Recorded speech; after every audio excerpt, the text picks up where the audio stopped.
course. Okay, so I'll do a display, of course. Dot display. Then I will do display.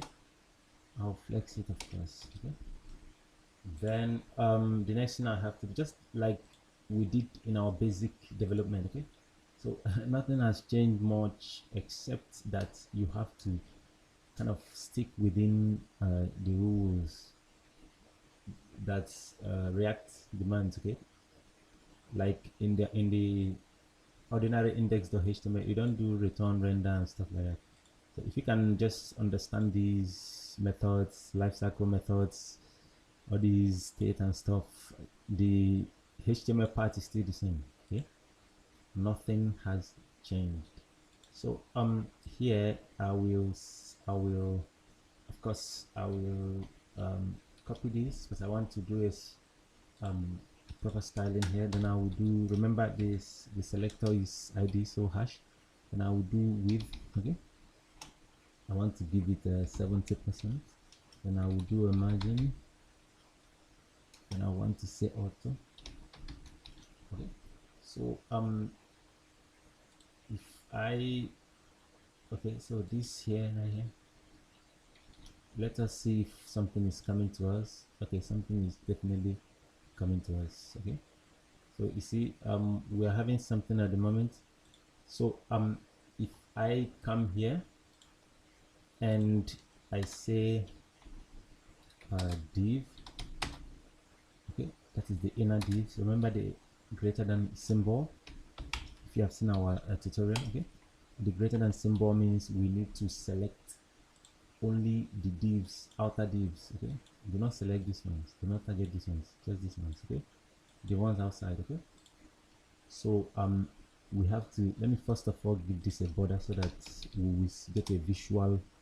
We do a solid thing red. Okay, so I just have to copy it here as well and bring it here and do a blue. Okay, so that things will start coming together just fine. So I want to say width of 50%. Okay, so let us see something like that. Okay, so this is an article. This side is the article side. Okay, this side is the list. It will hold the article title so that when you click it, it shows you a new article. Click this one, click this one, click this. So the list, I don't expect it to be too wide, that is the width to be too long. So I have to reduce the width and give the article more space, more room, because it's an article. It has to have more room so that it's enjoyable when the user is reading it. They enjoy it. Okay, so what I will do here is I have to just, so now remember, you could, I will remove this 50. I don't want all of them to have this. Okay, so remember, you could come here and already I have an ID. Okay, I have an ID here.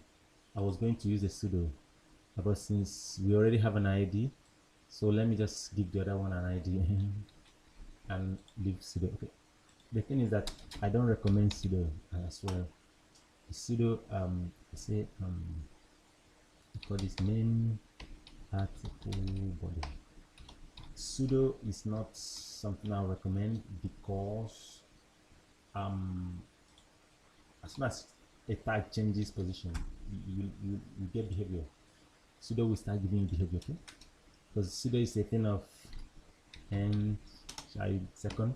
So as soon as if you are targeting the child, the second child. Okay, so as soon as you remove that child from being the second child, your design breaks, because it will start targeting another tag that is not that original tag. Okay, so that's one of the things to remember when you are using pseudo class. Okay, so I will come here, of course.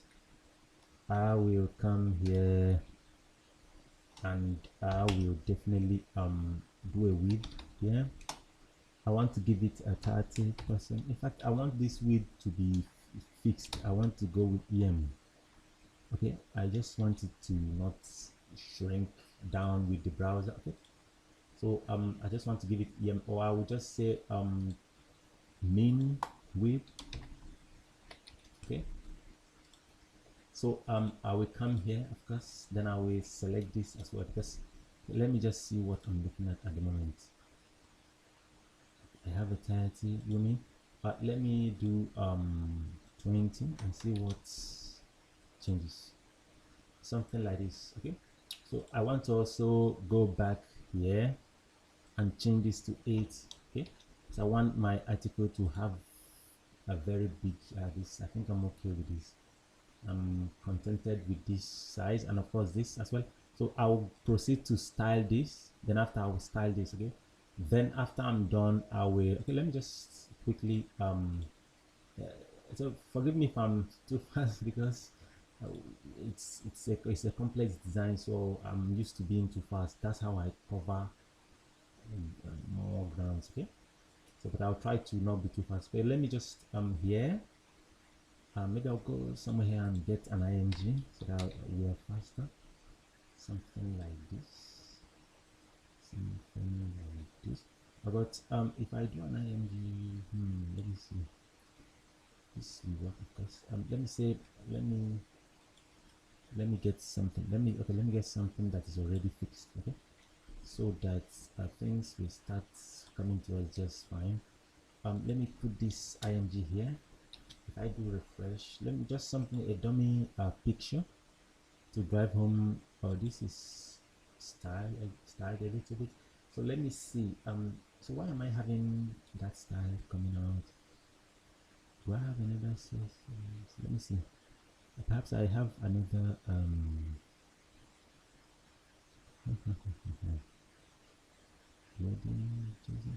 okay, let me just leave it for now. There's a behavior I got, but it doesn't matter. Let me, okay, you know what, okay, this has to be an ID, of course. Let me say let me say let me call this article article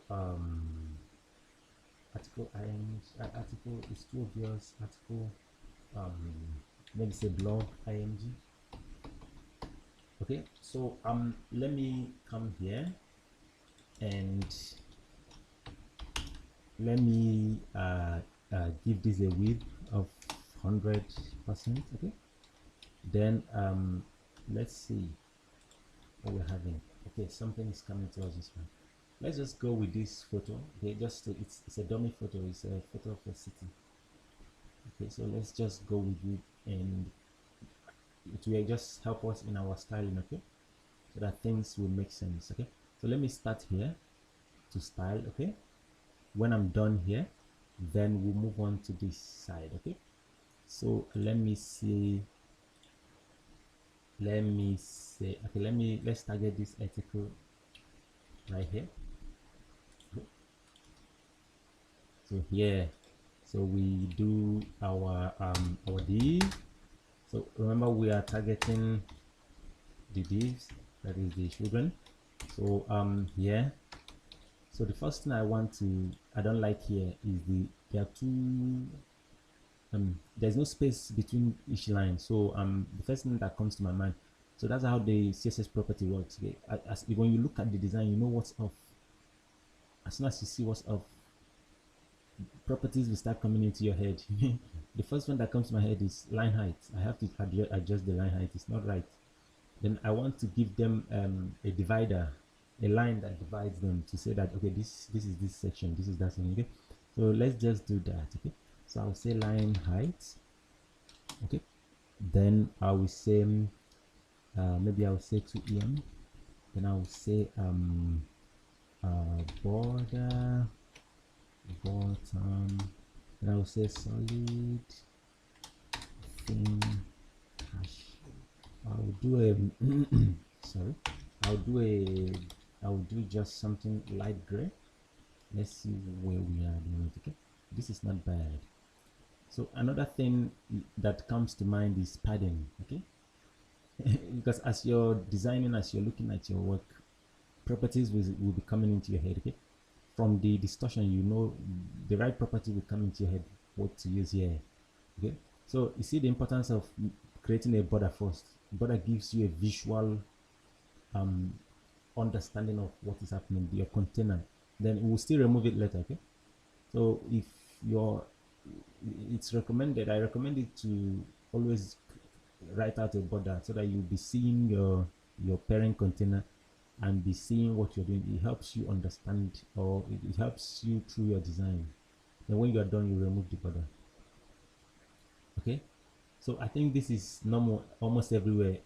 An artist, those who sketch with pencil, they first map out the horizontal line and vertical line. You know, they do their centimeter measurement and all that before they start drawing.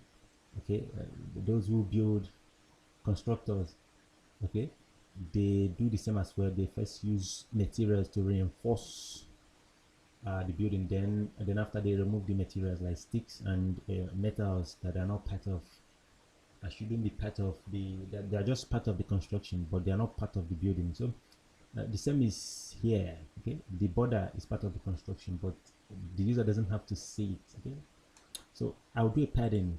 Okay, I'll say padding, let me do 2 em and see if it's too much. If it's too much, then you return back to it is in fact not too much. It may look as if it's too much, but it is in fact not too much. I think I like it because this article right here will still be adjusted and things will make sense. Because if I say 1 em, for instance, I don't like it. I think 2 em is good. Okay, now another thing we want to do, but to see this effect, we want to come out. Okay, we want to come now. Remember, when I'm creating something as complex as this we are working on, this social network, I'm always leaving the developer tool on. It's very important for me. Okay, because it's so it provides a lot of information that is good. Okay, because every now and then I go to the back end, fetch information, come back. So I want to know what is going on. Okay, what's is it a server error? Is it what response status, if you may, do I have? Okay, so